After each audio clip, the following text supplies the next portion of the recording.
If you've ever dreamed of surviving the ruthless deserts of Arrakis, navigating the power struggles of great houses, and testing your will against the planet itself, this might be your chance. Dune Awakening promises to bring the legendary sci-fi saga to life as a massive-scale survival experience, blending MMO elements with the harsh realities of Arrakis. But does it truly capture the essence of Dune? Does it deliver an experience worthy of Frank Herbert's masterpiece? And most importantly, what can you expect from this game? Let's dive in and find out.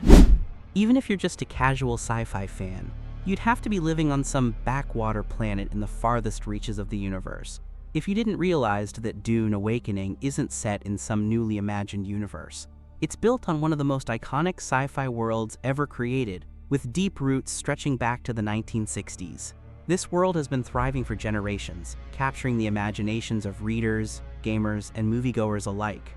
If you want to fully immerse yourself in the game's lore, dense terminology, and rich history, getting familiar with the Dune universe is essential. This isn't your typical sci-fi setting with simple world building. It's a deep, complex universe shaped by political intrigue, prophetic destinies, and power struggles as relentless as the sands of Arrakis. Of course, newcomers can still enjoy the game, but expect to do some digging to fully understand the world. This isn't just a survival experience, it's a journey into one of the most legendary sci-fi sagas ever written.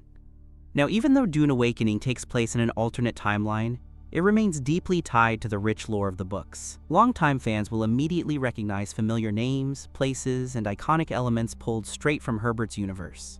And in a well-placed nod to those fans, the moment you launch the game, you're greeted by the voice of Paul Atreides, Muad'Dib himself.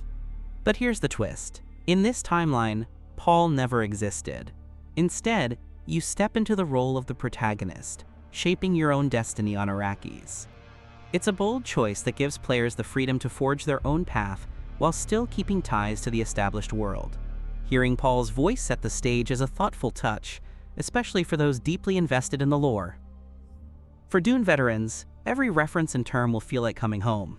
But for newcomers, it's like being dropped into a Bene Gesserit council meeting without a translator, an overwhelming flood of unfamiliar words, concepts, and factions. While the in-game archive offers some help, it doesn't exactly hold your hand, meaning if you are unfamiliar with Dune, you may need to do some digging to grasp the full weight of the world you're stepping into. Funcom originally marketed Dune Awakening as a survival MMO, but they've rebranded it as a multiplayer survival game on a massive scale. And honestly, that was the right call. If you were expecting a traditional MMO, where cities are bustling with players and every corner is packed with activity, you'll quickly realize that's not the case here. Across my 70 hours of playtime, I rarely ran into other players outside the trade posts, making the world feel isolating, which, in a way, perfectly mirrors the harsh solitude of Arrakis.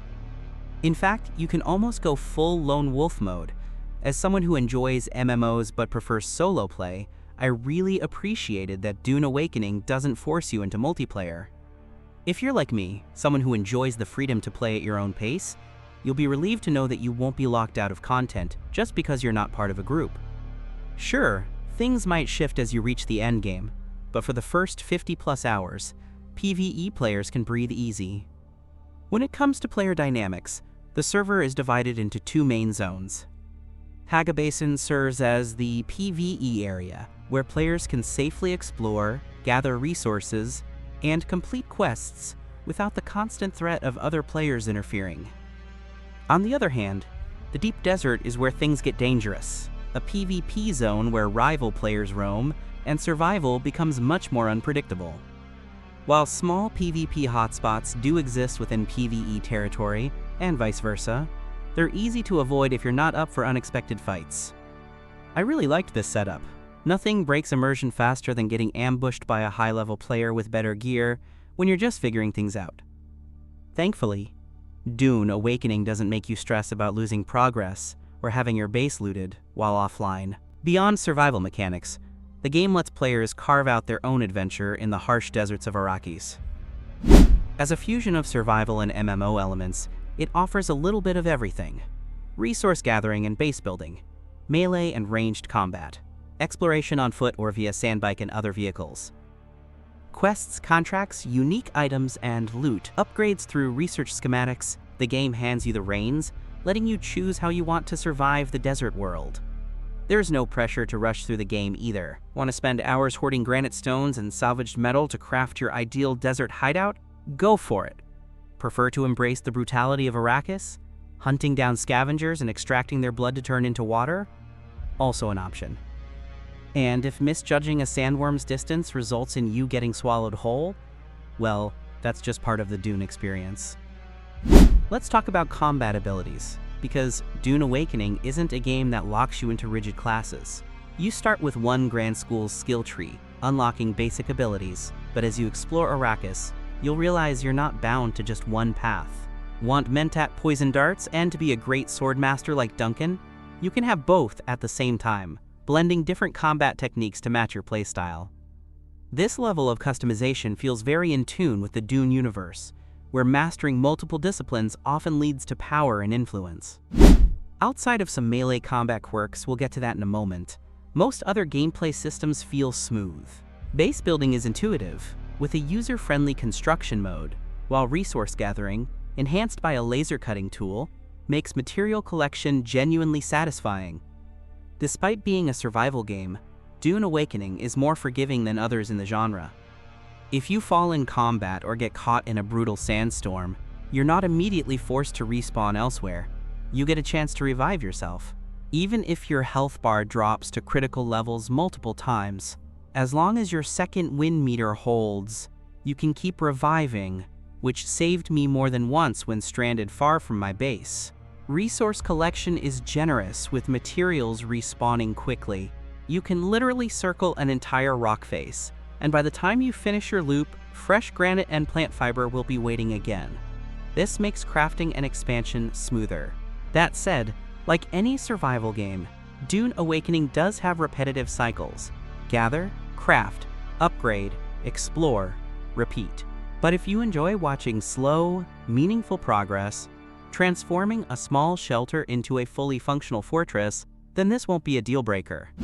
While Dune Awakening offers a rich survival experience, not everything lands perfectly.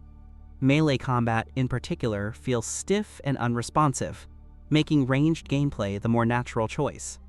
Early on, though, you're forced into melee fights against enemies with impenetrable shields, only breakable with heavy blade attacks.